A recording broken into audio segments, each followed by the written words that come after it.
Good evening, everyone. Thanks for joining us on our weekly AJA Zoom event, and welcome to any new people that may be joining us tonight. Welcome to those watching on Facebook, and to anybody listening to the audio replay, which is broadcast every Thursday at midday and Sundays at 4 p.m. on J-Air Community Radio. That's at FM 88 in Melbourne or everywhere else at j-air.com.au. My name is Alan Friedman. I'm Vice President of the Australian Jewish Association, and you will have seen David Adler, who is President of the AJA, on your screen, and also our special guest for tonight, Nyunggai Warren Mundine. The topic will be Indigenous issues, Israel, and the matter of principled policies. The format will be a discussion with David, and then we'll open it up to questions. If you do want to ask a question and you're not familiar with our procedure, what we ask you to do is raise your hand electronically. The way to do that is down at the reactions icon at the bottom. That lets us know that you want to ask a question, because we need to allow you to unmute yourself before the question. If you do want to place any written questions on the chat, you can do that. Robert Gregory, our Director of Public Affairs, is still on holidays, but we will endeavour to read some of them out during question time if we can. And as always, if you want to disable the chat, that's not very hard to do. Okay, we all remember the nasty BDS campaign directed at the Sydney Festival earlier this year. And amongst all the commentary circulating around was a wonderful piece by Warren Mundine in Sydney's Daily Telegraph newspaper, challenging all the usual outrageous claims from the Israel haters about how Israel is a colonising apartheid state, occupying stolen Palestinian land, etc., etc., etc. As the saying goes, the truth is often a casualty of war when it comes to Israel, but when it comes from an Australian Indigenous person who hasn't bought into the whole intersectionality issue, then we have reason to applaud. Such a person is Nyunggai Warren Mundine, who is an author, media commentator and director of the Centre for Independent Studies Indigenous Forum. In his political life, Warren was the national president of the Australian Labor Party, but quit the party in 2012 and was appointed by then Prime Minister Tony Abbott as chairman of the government's Indigenous Advisory Council. In 2019, he stood as the Liberal candidate in the marginal seat of Gilmore on the south coast of New South Wales, but was unsuccessful. He joins us tonight, direct from the Bolt Report half an hour ago. Warren, thanks for your time. We're delighted to have you join us. Yeah, so if you see my hair messed up a bit, that was the wind blowing it. It was like to make sure I got to you fellas. Yeah, so I apologise if we've been running late, but that was my fault. But I'm here. No, we're all good. I'm going to hand over to David to kick off the discussion. Okay, well, thank you for the extra little bit of drama, Warren, much appreciated. But really, we're delighted that you could join us this evening. So a first obvious question is you've done a few things quite out there in terms of support for the Jewish community in Israel.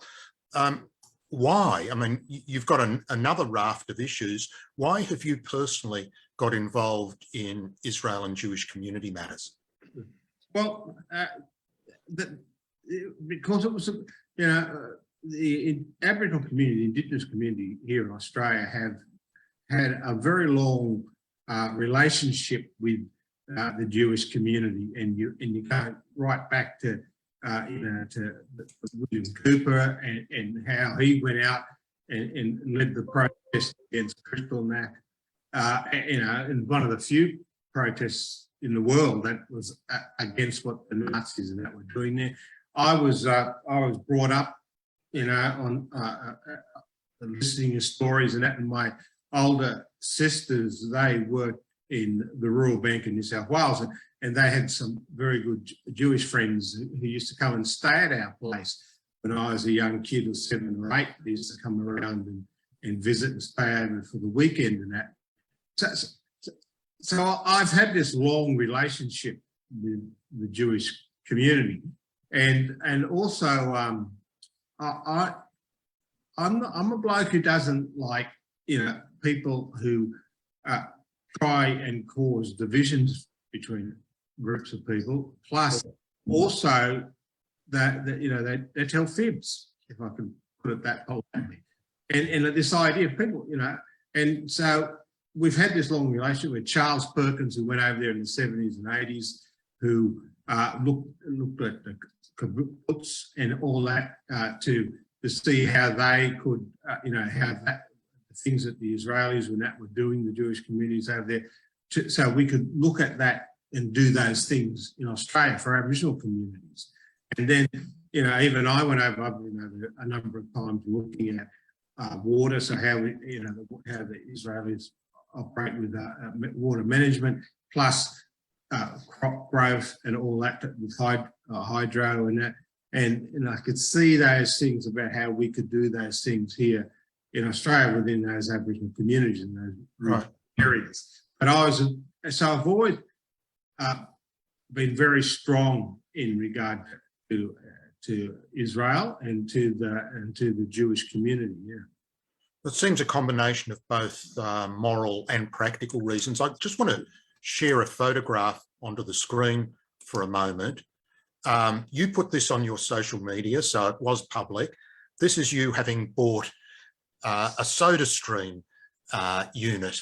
Yes. Now, obviously, doing that makes a bit of a statement that's out there.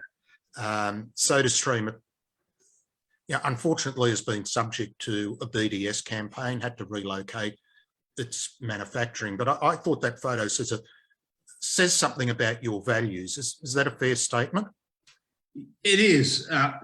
I'm one of these crazy people who like to stand up, and I take for the right reasons, and I take that from the stories of William Cooper. As a child, we knew about what he did, and other Aboriginal leaders over that, that period of time, going back 100 years, really.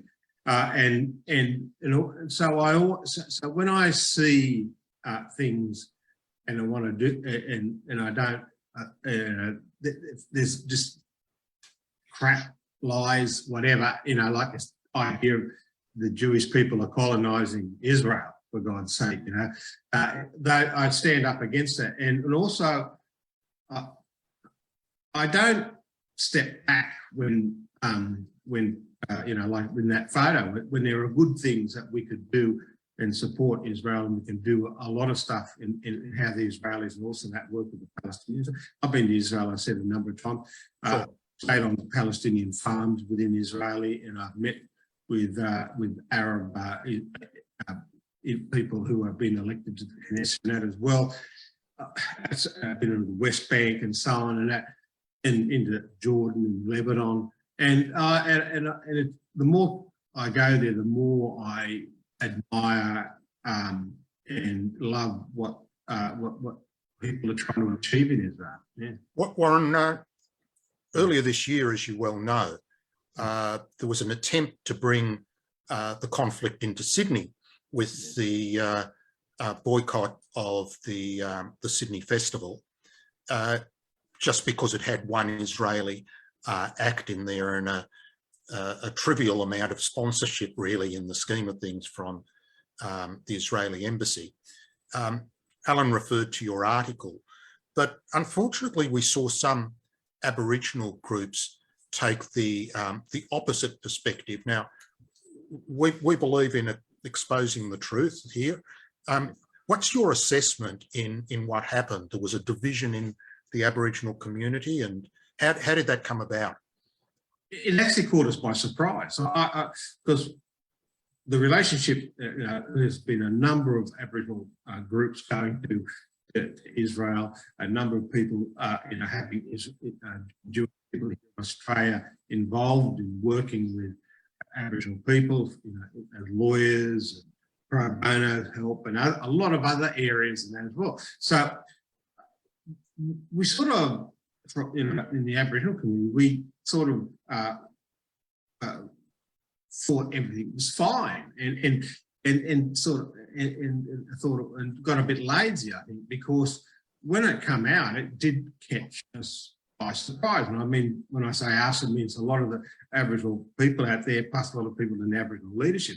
And also the surprise was, you know, it was from some very big Aboriginal musicians and acts, and also from a very young group of people. And so then we had to get together and say, what are we going to be, you know, how do we fight back on this? Because it did catch us by surprise, and we obviously had lost sight of this thing that was happening with the Palestinians and some of these young people.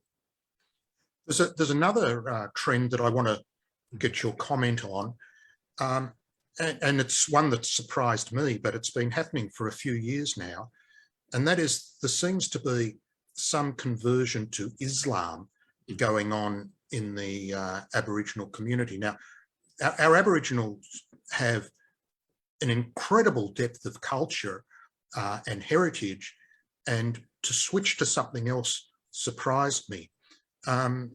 What do you see going on in that component? Look, there's always the historical thing is that as long as Muslims have been in Australia, there has been Muslim Aboriginals, you know, and we see that with the Afghan camel herders and that come here in the late 1800s, and I know, you know, you see through some of the names, you see Aboriginal people with surnames like Muhammad and Abdullah and so on, and that kind of that area, that relationship between the camel herders who went out into remote Australia and that. But there's always been a really good relationship, but it has not been a large community, even though there have been Muslim and Aboriginals around. You could probably count them on your fingers and toes. But what's happening now is we had, just in the last 20 years, in the last 10 years, it's even got a lot larger, is with a large migration of Muslims coming to Australia now, and we're having this sort of a little bit of influence, but it wasn't like the influence that was done by the old camel herders and that, you know, where it was about, you know, sort of, even though they were practicing Muslim, it was sort of like being Australians and being in the Aboriginal community and working in the Aboriginal community in a positive way. What we're seeing now is a more of this push, and I actually seen it where I was sitting in a Redford once in a cafe, and this Muslim guy came up and he had the white hat and the hat and everything, and he's, you know, I was sitting there with a couple of friends of mine and my cousin, one of my cousins, and he started talking to us and saying, oh, you know, these white colonisers have come here, and they're Christianising you and all this type of stuff, and putting the case that is coming through more Muslim, in the more radical Muslim type thing, and a racist approach. And I just sat there and I listened for a couple of minutes, and I said, look, mate, you know, we're just here to have coffee, you know, move on. But it is getting into the young community, and also they're going into the prison systems. And yeah, I was going to ask you about that. There's no great panic at this stage, like not a mass conversion done, because, you know, it's because over 55% of Aboriginals are Christians, you know, we have you know, and even the traditional Aboriginal cultures and all that type of stuff. So it is still a small percentage. It is how they're infiltrating and talking to people and about these conversions, which is the problem. Yeah, it's. I mean, the argument of colonisation is frankly nuts. And Islam grew out of the Arabian Peninsula, Saudi area, Mecca and Medina initially. there are now 56 countries that are members of the Organisation of Islamic Cooperation. There has been hardly any greater colonising movement in the world than Islam. But so I think it's a real challenge. And look, I don't have a solution, but I think it does need some discussion, Warren. Let's move away. It is a big discussion because, as I was saying, even though it is a small group, but it's getting bigger. Yeah. It is what they're actually teaching. As I said, we've always had Muslims in Aboriginal communities, but a very small community. But because they intermarried with the Afghan camel herders, but they worked to be like Australians, to be Aboriginals within the Aboriginal communities. This group is like tying a number of other things together, like saying, well, you've been colonised by all these white guys, these Christian people. It's divisive. The same thing happened in Israel. We've got all these colonising Jews who are coming here, and that, so we are like the Indigenous people, so we should be good mates. Warren, you've come out publicly critical of the concept of a separate so-called voice or forum or constitutional something into Parliament, not quite clearly defined yet. Can you explain your reasoning? Well, it goes back. Look, we've tried this attempt 4 times in the past, and it's failed every time. The big issue for me is Australia is a liberal democracy, and we have these institutions now. I'm not pretending that in the past there were dreadful things done, especially when you go back to the 19th century with massacres and stuff. In fact, I'm holding an event on the Mile Creek Massacre and talking about that discussion. Was justice done? And because in that one, actually it was a surprise because 7 white people were hung for committing that crime of murdering 28 Aboriginal men, old men and women and children. So we had a good discussion. So to me, in fact, we just made a video today. We're going to put it out in the next couple of weeks on voting rights for Aboriginals. What worries me is that a lot of young Aboriginals, and it's sort of like with this Muslim influence and stuff like that, don't really know their own history. But I have spoken to a number of them. What's even on ABC is probably the worst person for this, and they've had on Q&A and people talking like, oh, before 1967 we were treated under the Fauna and Flora Act. That's rubbish. It's total rubbish. That never existed, and we never had voting rights in that. Well, my family, because it goes state by state. So New South Wales, Victoria, Tasmania, and South Australia always had voting rights because going back to the old colonial legislators back in the 1850s forward, they had voting. They said you have to be a British subject. And sorry, ladies, but in those days it was men. You had to be men, British subject, and over 21. And that, so I didn't identify anything else. And so in New South Wales, like South Australia, New South Wales, South Australia, New South Wales, Victoria, and Tasmania, we've always had voting rights. And so I went into the archives and Sarah Henderson, the senator from Victoria, helped me to get in there. And I found old electoral rolls going back to 1913, where my grandparents are on that electoral roll. Oh, okay. And my grandparents' relatives are on those electoral rolls. And so we in New South Wales in those 4 states, Queensland and Western Australia, of course, had they did the same legislation, but then they changed it and said, you're a British subject, you're a male, you have 21, you have voting rights excluding native Australians.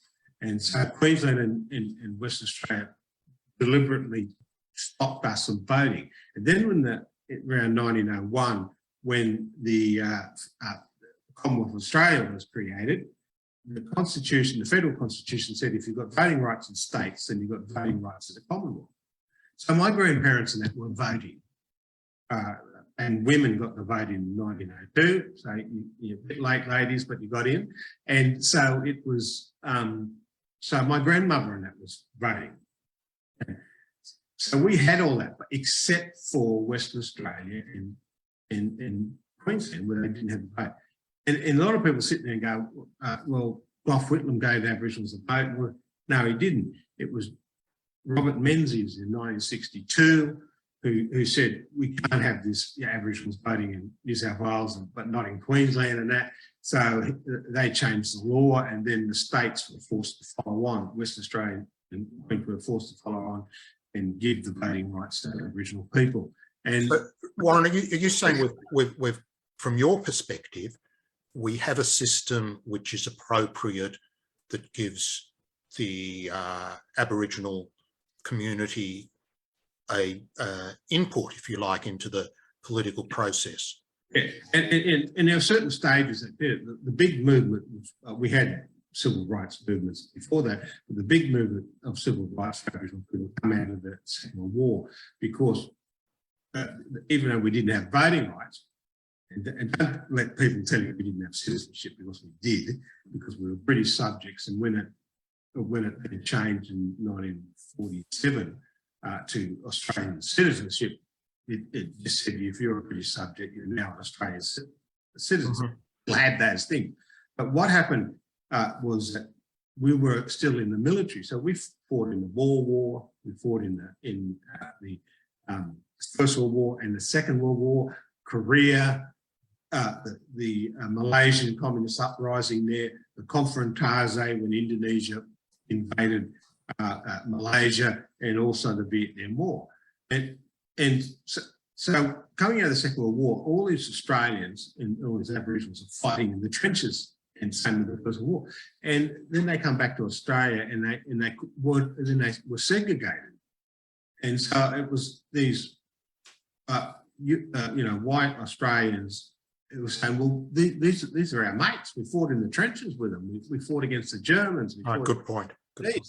Yeah. And so then this movement started about getting the civil rights, and of course the final stage of that was the 67 referendum, which carried through.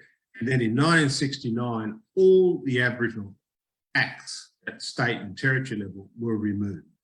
So we haven't had any discriminatory legislation about Aboriginal since 1969, 1970, depending on the Well, that's really the key point, whether we have discrimination in this country, having eliminated it effectively. I'm going to show one other illustration.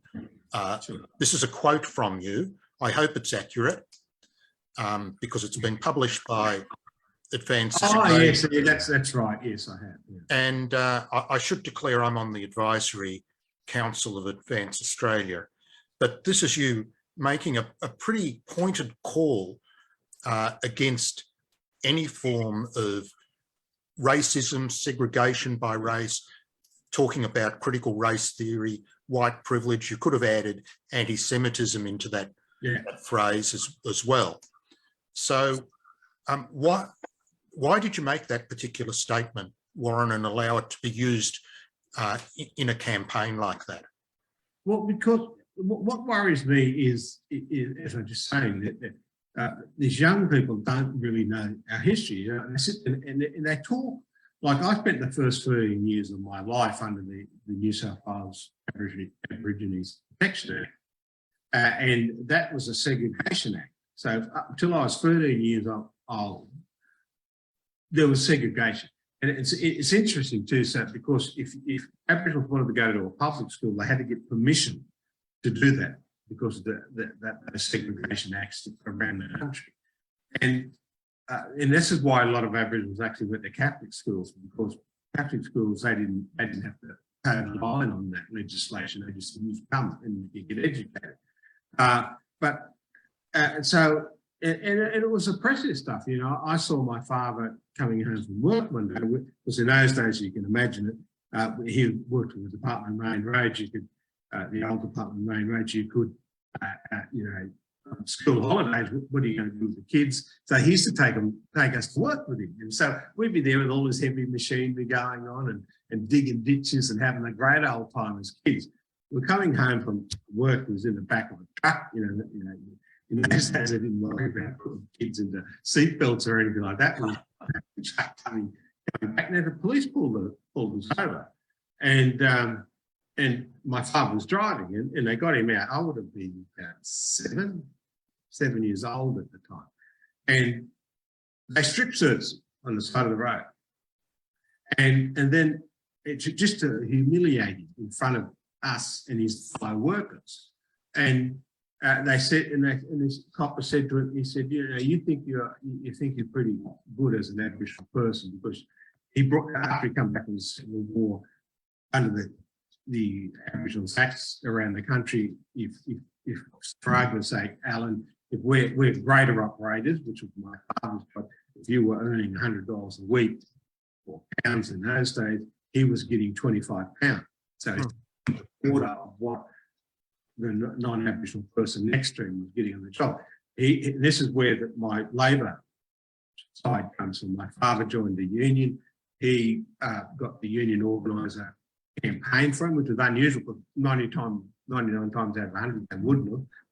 He was lucky he found this union organiser in the Australian Workers, but this Australian Workers Union, and he fought for it, and he got it in 1947. He got a full wage, which was then he was able to buy a house.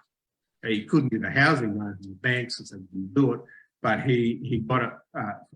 He knew the shop owner in Grafton, and he loaned him the money to buy the house. And so this is what this copper said. And you think you're heavy Aboriginal because you own the house, but as far as we're concerned, you're just an Aboriginal. Yeah. Warren, I want to finish off, and before I hand to Alan, with one last question. It's not a politically correct question, but it's one that needs to be asked. And I did warn you it was coming. I'm really surprised you're not asking me a political question. Maybe we can find one of those too. I want to ask you, what is an Aboriginal? And the reason I ask you that is because we've had some interesting publicity about the growth in people identifying in the census that can't be explained through normal demographic trends. We've had the Dark Emu scandal. We've even had Bob Catter identifying as an Aboriginal. I mean, I don't know if he's just trying to take the piss out of the process, or he actually puts on a really serious face. So from your point of view, what does it take to identify an Aboriginal? Is there any guidelines, any rules? There's been around for quite a while. But in regard to the Aboriginal population is because we're very sexy people. You just look at me. We're very sexy. People find it hard to say no to me, and I'm very sexy and easy. I can't say no either, so we've got a whole lot of gifts. Now, what put that joke aside is that what it is that if it's like Bob Catter is Afghan, and that because Aboriginals did mix with Afghan people and also Chinese people as well in the early days, because when they were working in Ballarat and other places like that on the mines, or they were the camel herders going out and getting the wool and bringing it in, they were men. And the white Australians ostracised them. They weren't going to let their daughters or whatever marry these guys. So it's only Aboriginal people. And that's where you get Archies and Ahoyas and so on, and Abdullahs and Mohammeds and that, as I said before. And they were in the Aboriginal community. The other part too, and there's two parts. There was a small group of people like my great-grandfather who was Irish. He came out to Australia in 1865, and he married an Aboriginal, unheard of very much in those days. So that's only a very tiny minority. And of course, I'm a descendant of that person, which explains my skin colour as brown. And because we were lumped all under the Aboriginals Acts up until 1969 and 1970, we were in the Aboriginal communities. And this is why we know, you can see these families which are identify as Aboriginal and be Aboriginal. Now with me, I identify with my Aboriginality, but as people know, I also am proud of my Irish ancestry, which probably explains my drinking habit. The water, we saw the water early on. So what they did in the 1970s, they come up with this, okay, well, who is an Aboriginal? So they come up with this A, B and C definition, which is you have to be of Aboriginal descent. And if you're not, then you're out straight away, which is the problem with the dark Indian thing. And two, you have to identify as an Aboriginal person. And the third thing is the community had to accept you as an Aboriginal person. Now, what's happened in the last few years is, and this is where the dark Indian problem comes out. I was 9 years in charge of the Native Title Services. So we're the ones who had, to run the court cases for Native Title. To define it, to work out who were the Aboriginal, not only just being Aboriginal, but to be an Aboriginal person from this particular nation, this particular tribe, we had to have empirical evidence because we had to take it to the federal court, and the federal court had to tick off on it or not. So we were able to do, we had a team of researchers working with our lawyers and really go through this whole thing, and we built up this incredible genealogy. In fact, there was not a person who walked through our door who we could prove they're Aboriginal or prove that they weren't Aboriginal. Okay.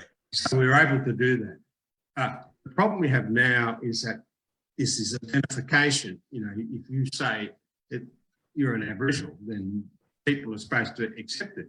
And when the author of Dark Ebia was challenged, he said, well, every person you name, that group of people come back and said, no, he's not one of us. So to me, there's a simple answer to that. We've already got all the research there. We've already got all the under the definition of what it is. And we can actually determine who is an Aboriginal person.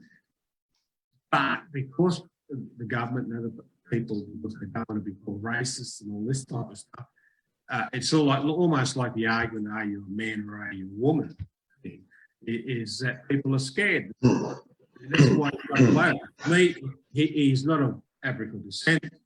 And also the book is in Aboriginal traditional cultures, which he was writing about, you have songlines. And in those songlines, it's like a history book.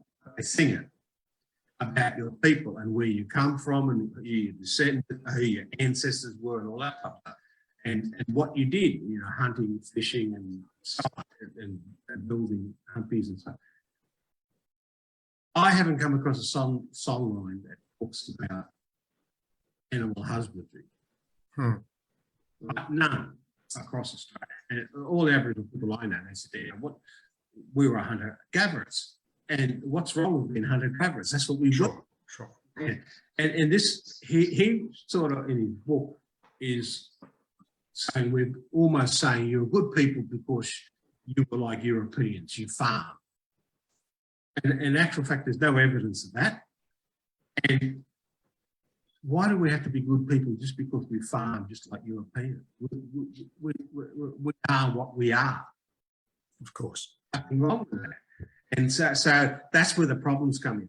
I've always had this, and when I was the advisor to Tony Abbott and to Malcolm Turnbull, I said, you have to write this in law because we've got all the evidence here, we've got everything, because otherwise people can just walk through and just tick off.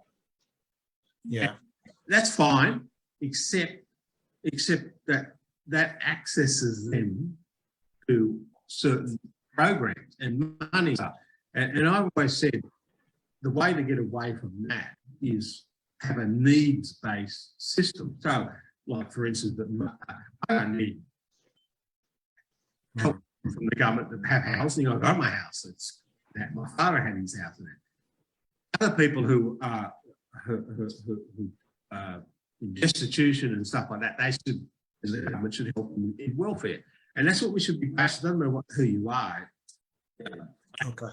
in purple or brindle, you should be able to access it. People like myself, Linda Burney, like just come out in the last 24 hours, she's got 5 houses. Good luck to her. Capitalist systems work for her. Why should she be accessing these other programs? Yeah, indeed. Alan, back to you, and I think you've got a little story you wanted to tell. Yes, we'll go to questions in a moment. I can see there's just one hand up from Andy, so now's the time to put your hand up if you want to ask a question, and we'll go to David's promo in a moment. But Warren, you mentioned William Cooper earlier, and I was sure you would, and he's the person that petitioned the German embassy in Melbourne in 1938 about the treatment of Jews in Germany at the time. That was around Kristallnacht time, as you said. And there's actually a statue of him in Shepparton and a plaque at the site of the former synagogue there. But there's actually a bit more of the story, and I don't know whether it's well known, so I'll ask you if you've heard of this story before, Warren. Melbourne people will know that the Faglins are a prominent Orthodox family in Melbourne, and they stem from an immigrant by the name of Moshe Zalman Faglin, who settled with his family in Shepparton. He came from Russia via Israel in the late 1800s. Now, the Faglins remained strictly observant in their Judaism when the trend around the world was for Jews to assimilate into their host countries. They prospered in the orchard business, and Cooper was either employed by or had dealings with Moshe Zalman Faglin. And he was so highly impressed by the way that Faglin treated him, scrupulously fairly, and just like everyone else, including paying him at the same rate for work done, which no doubt was very unusual for the time. And as a result, Cooper then became very supportive of the Jews, and this motivated him to march on the German embassy as he did. I'm just wondering, is that something that you've heard, Warren? Yeah, it is, and it's an amazing story, an incredible story, because yes, these relationships. Yes, there were dreadful things done, and we need to learn about them and be taught about it.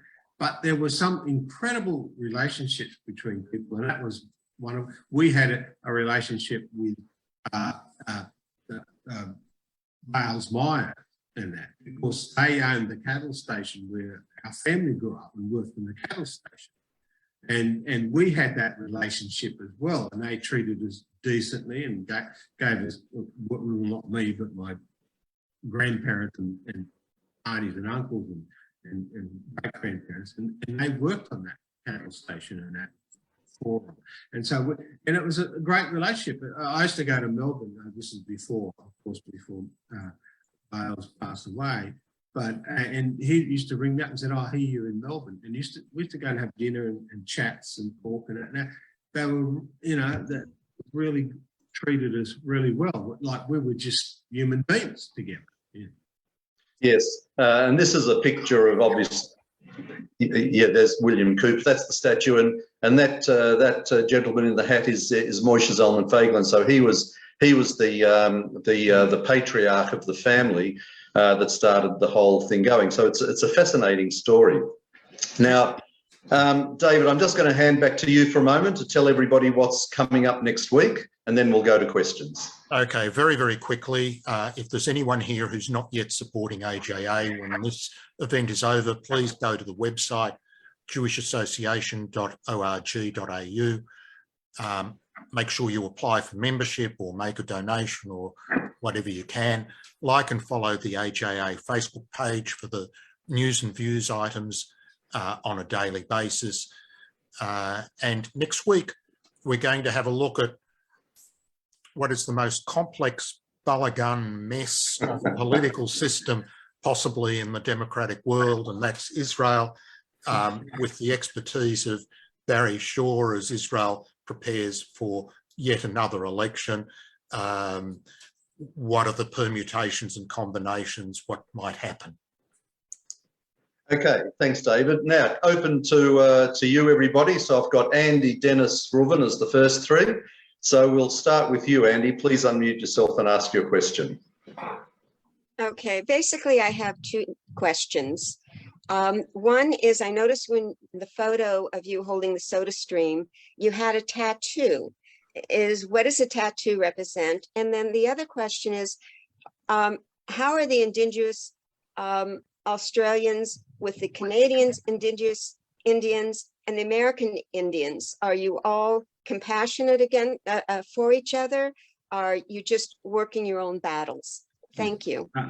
The tattoo is because I was a naughty boy when I was young, and it's actually motorbikes, Norton Triumph motorbikes, and my mum, at 4'11", was a really hated tattoos, and she gave me a nice. I was 17 at the time, and she gave me a nice flogging for having that tattoo. So it's not anything important, except Political. or anything like that. It's just that I was a naughty boy, and I regretted it, and I still got years.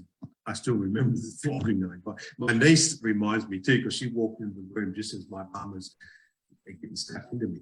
And then that's that. Now I've forgotten the second part. What was the second part? In regard to what was it? The American Indians, the Canadian Indigenous. We do have a very good. And it's getting a more stronger relationship with they call it Native Americans, and it's quite funny in Canada. They call themselves Aboriginal. I went over there and met with the Canadian Aboriginal Chamber of Commerce, and so and now that we're doing a lot more business and economic stuff, we're forming an alliance with them, and in fact we got a seat at the next APEC, which is the APEC.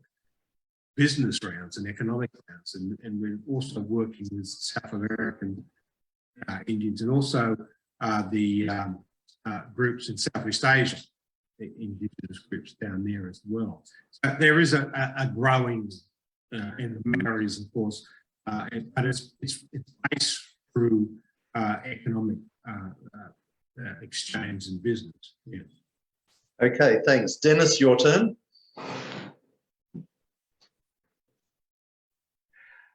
I'm just, thank you very much for your most interesting presentation to us. I'm very impressed.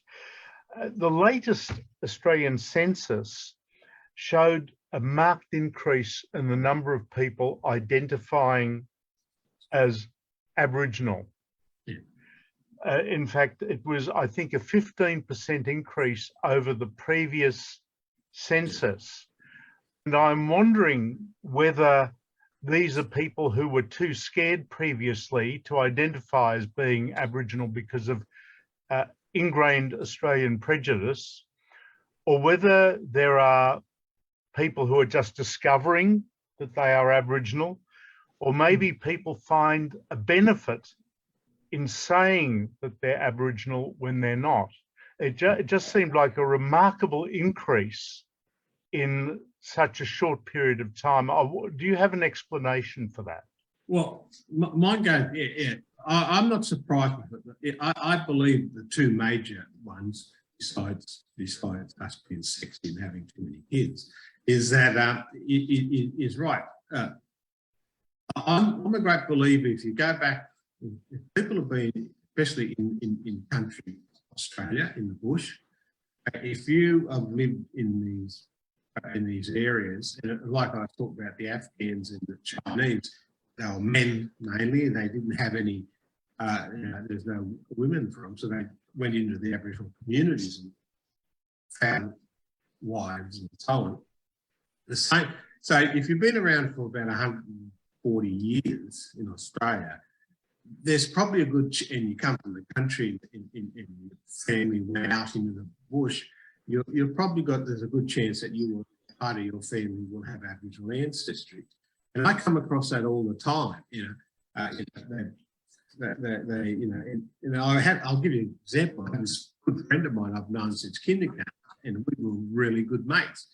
I didn't know he was Aboriginal. He didn't know he was Aboriginal until he was 22, and his grandmother died, and then there was a funeral, and then at the funeral, the grandfather got up and said, "Oh, by the way, your grandmother's Aboriginal." And it was really funny because he come to me and he showed me a photo of it, and I looked at the photo, and he was this black person. It was bleeding obvious he was Aboriginal. And I said to him, "Didn't you think that's a bit strange because you were all white and your grandmother was Aboriginal, black?" And he said, "Oh no, we just grew up thinking, yeah, that was just normal and stuff."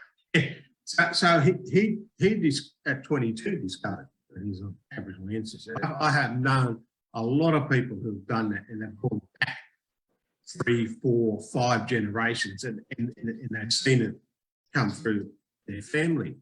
So that's, and so there, a lot of them are now identifying, because of what up until the 1980s, 1990s, it wasn't a groovy thing to identify as Aboriginal. Like we were copying crap when I was in the 50s and 60s and 70s, and so people didn't want to come out and identify and stuff like that. There were some people who are sitting there going, "Well, I've got Aboriginal ancestry, but I was never brought up Aboriginal, so I don't want to identify that." Well, now in the last 20 years, it's now become a good thing to be Aboriginal, and so now less people are identifying that. The other part, where people are doing it for benefits, I think it's only a small group, a very tiny group, because they're easily picked out, and we've seen that with academia, even though Melbourne University still has him there as the Professor of Indigenous Agriculture, which is interesting. But I think they're very small groups. Most of them are, they're coming forward now and saying, like my best mate at school, we've discovered we're of Aboriginal ancestry, and they tick the box. Okay, Robin, please unmute yourself and ask your question, and then we've got Grant. Hi, Warren. Andy asked about the tattoo. I noticed Triumph. I was going to ask if you ride a Triumph. There's a Jewish motorcycle club known as the Yowies, and we get confused with a mythical Aboriginal creature called an Yowie, but I'm not sure what a Yowie is in Aboriginal terms. Could you just clarify that? A Yowie is a creature, a monstrous creature who lived in billabongs and was a flesh-eating creature, and it was a dreadful thing. So so that's what a Yowie is. And so when people talk about Yowies, or or whatever language it is that they're speaking in, it is this monstrous beast who eats flesh, human flesh. Okay. Grant, please unmute yourself and ask your question, and then there's Rod.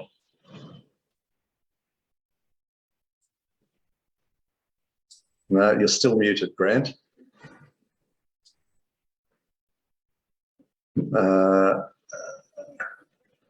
Okay. No, not. There it is. Right. Yeah, Got it. There it is. Yeah. Thanks for a great discussion tonight. It's really great hearing from everyone. I just had a question about identity, I guess. So First Nations, and in my mind, Israel and people who are living in Israel are basically First Nations people. So it's documented historically, there's DNA evidence, there's archaeological evidence. Why is that angle not being used in a positive manner when discussing Israel and going into these discussions with BDS and so on? So Israel and Israelis are basically First Nations people, and many have returned home to what is their ancestral homeland. Yeah. And I think it ties into tonight's discussion, perhaps. Well, I think we should need to talk about it, because that was a thing that put us on the hop with the BDS stuff at the Sydney Festival. something very new in very, it was actually craziness. I've written articles on it for the Australian and also for other newspapers about that, and also got a bit of a fizzling too on social media about it, about the Jewish people are the indigenous people of Israel, Judea. They are the indigenous people. They've been there for thousands of years. There's records of it. There's archaeology of it. There's a whole thing about it that goes back all that time. So I find this argument where people are coming into the Aboriginal community and saying, well, you know, we're Palestinians, we're the indigenous people, the Jews are colonisers, yous have been colonised, and you're the, so we should have this relationship. I'm happy to have a relationship with the Palestinians. Just because I'm pro-Israel doesn't mean I hate Palestinians. You know, they're human beings. We're all God's children, and that what I find a bit crazy is their politics in regard to that. You know, they're virtually dictatorships. And they're corrupt, and also they they just want to, you know, for the mountains to the sea, and that you know, they want to destroy Israel. That's where I have problems. And boy, I've got to say, if I put a percentage on it, I'd say about most of the tweets and notes on social media, I'd say about probably 55, 56% of them attacked me over that issue that I said that the Jewish people are the indigenous people of Israel as Judea. Yeah, absolutely. Thanks. Now, Rod, if you're there, please unmute yourself and ask your question. Hi, Warren. Thanks for a very interesting presentation. And just as an aside, I was interested to hear your comments on Bales Meyer. I actually wrote Bales' memoir a few years ago, and he talked very warmly about his relationship with the Aboriginal people in the Northern Rivers. Yes. But I wanted to ask you, we hear about sort of revitalisation of Aboriginal languages these days. I was just wondering if you could tell us a bit about what's happening there. Oh, look, despite what some people say, I think it's a great thing. And actually, it was something that we learned off. We also learned off the Jewish people in regard to Hebrew and that. And I remember I was in Israel once, and I had a very good friend of mine, and he said, "I feel, you know, the connection he has by reading, you know, the Hebrew language hundreds of years ago, thousands of years ago, and he can actually read that and speak that language." And I thought about that a bit, and I thought, you know, it'd be good to try and revitalise the language. And I've got to say, the NAIDOC awards night a couple of weeks ago, Stan Grant's, you know, his father, who I've known for many, many years, got an award for what he did in revitalising the Wiradjuri language. He almost did it single-handedly. I remember meeting him 25 years ago, and he said, "This is what I want to do." And I said, "Well, this is exciting stuff," and he has. And now, you know, it's now part of the New South Wales education, where you can pick languages and you can pick Wiradjuri. So I think, because language, as you talk about, is more than just words. It's more than just talking to people. It actually ties you to a place. It ties you to a people. And I think it's a great movement to, you know, now happening where people can learn these languages. My thing is, you don't just learn the languages and not learn English and all that, because English is the national language here, and it's also the international language and that. But, you know, it is great to learn a language and educate. I'm not an educationalist, but education tell me that if you can learn 2 or 3 languages, it's about how you can soak up knowledge and ideas and stuff. And so I think it's a good thing. Yeah. Yeah. Okay. Now we've got Galaxy S10 Plus. So if you're there, please unmute yourself and we'll try and fit Jason in. Nothing much happening there. Okay, Jason, please unmute yourself and ask your question. Very quickly, I've put the details the book. The book by Bain Atwood, the ISBN number. That book broke my heart to read, and I would recommend it to Okay. Jason, I think the book's hiding the microphone a little bit, so. Oh, sorry. Can you hear me? Yeah, look, only very softly, but we get the idea. Yeah. Okay, thanks very much. Galaxy, are you there? It doesn't sound like it. Okay, just before we finish up, Warren, on a different topic, you went from the Labor Party to the Liberal Party. What was that like? I mean, did the Labor people take great offence at your defection, and how did that play out in the political scene? It is an interesting shift, and it's really good. My father actually helped me in that shift too, even though he was a staunch Labor man, because of the union supporting him to get a full wage and help.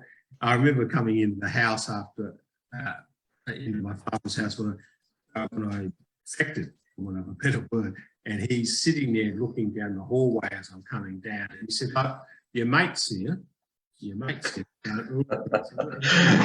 And what he did was put up on the lounge room wall a photo of John Howard, and there's your mate. So he had a bit of humour about it. Why I left is